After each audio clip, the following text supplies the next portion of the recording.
Mga popular na halamang gamot sa Pilipinas, Ka-Senior. Welcome sa isa na naman nating episode ng Ka-Senior Health Tips. Ka-Senior, pag-uusapan natin ngayon ang mga popular na halamang gamot sa Pilipinas na nakakatulong sa high blood. Paalala, ang mga ito ay pandagdag lamang at hindi kapalit ng maintenance na gamot. Kung may iniinom kayong reseta, magtanong muna sa doktor o health worker.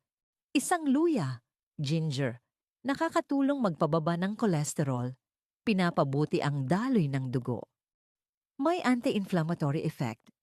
Paano nakakatulong? Kapag mas maayos ang daloy ng dugo, mas hindi nahihirapan ang puso na mag-pump ng dugo, kaya nakakatulong sa blood pressure control. 2.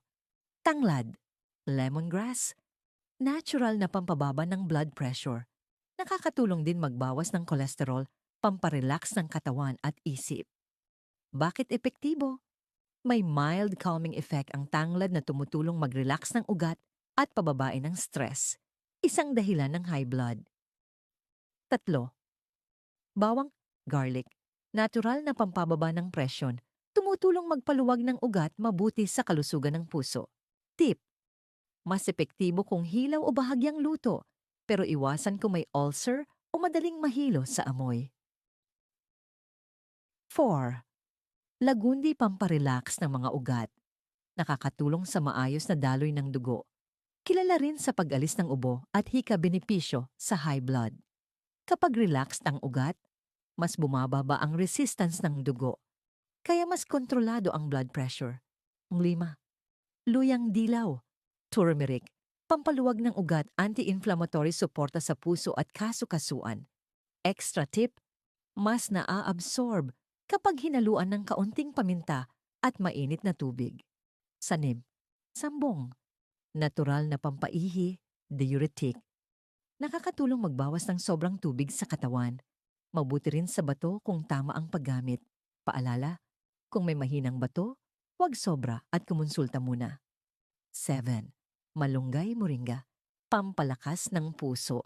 Nakakatulong magpababa ng blood pressure, mayaman sa potassium at antioxidants. Bakit mahalaga? Ang potassium ay tumutulong magbalanse ng sodium sa katawan. Mahalaga sa blood pressure control. 8. Dahon ng bayabas, guava leaves. Nakakatulong magpababa ng blood pressure. May antioxidant properties, mabuti rin sa digestion at blood sugar control. Mahalagang paalala para sa ka-senior, huwag pagsabay-sabayin ang lahat. Isa o dalawa lang. Sapat na bantayan ang blood pressure araw-araw.